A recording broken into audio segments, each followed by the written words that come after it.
Впервые вагонзаки появились 100 вагона назад, во времена известного министра царской России Петра Столыпина. Это были обычные товарные вагоны, которые перевозили переселенцев в Сибирь. По имени инициатора переселения Петра Столыпина в народе их так и называли – столыпинские. Когда кампания по переезду пошла на спад, вагоны стали использовать для перевозки осужденных. С тех пор вагон и получил свое название – Столыпин.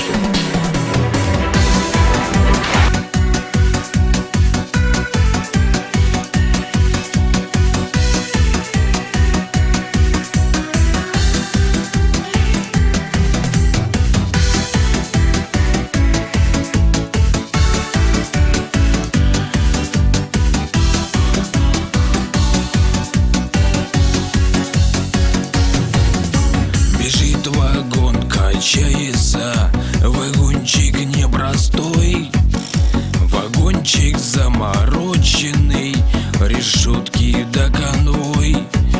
Кругом замки железные болтаются звеня. Вагоны, бля, Столыпина придумали не зря.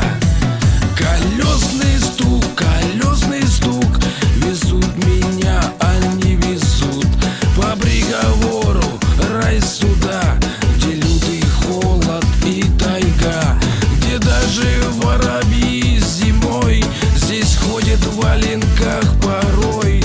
Такой билет судом не дан, везут меня прогреться в Магадан.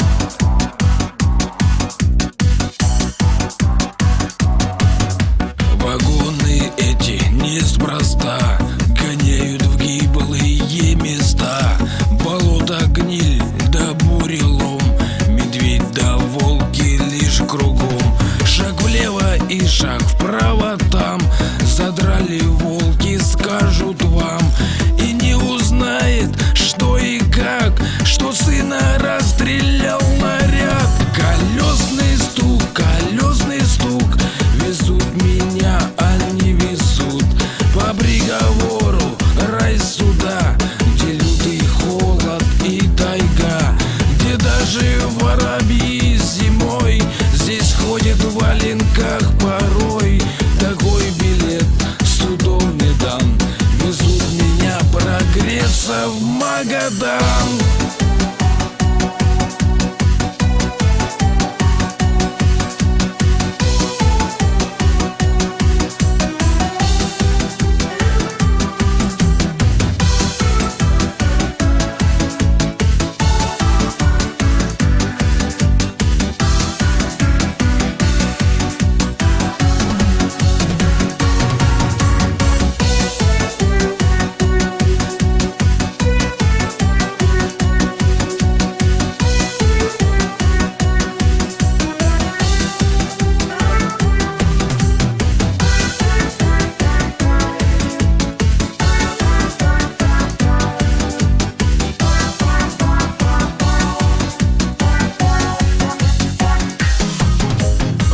Столыпинский такой, лишь малый винтик мусорской. Чтобы сломать, согнуть судьбу, везут они под пресс, везут. Но будет жить и жив со мной дух воровской и ход людской. Вези, столыпинская тля, я не боюсь уже тебя. Колесный стук, везут они меня, везут по приговору рай суда, где лютый холод и тайга, где даже воробьи зимой здесь ходят в валенках порой. Такой билет судом не дан, везут меня прогреться в Магадан.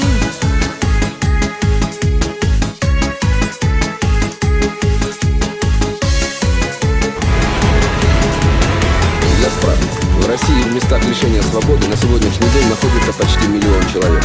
Получается, что почти каждый 15-й прошел через тюремный коридор, а приблизительно каждый 5-й из этого миллиона на себе прочувствовал и узнал, что такое столыпинский вагон. Вагон, в который никогда не продают билет.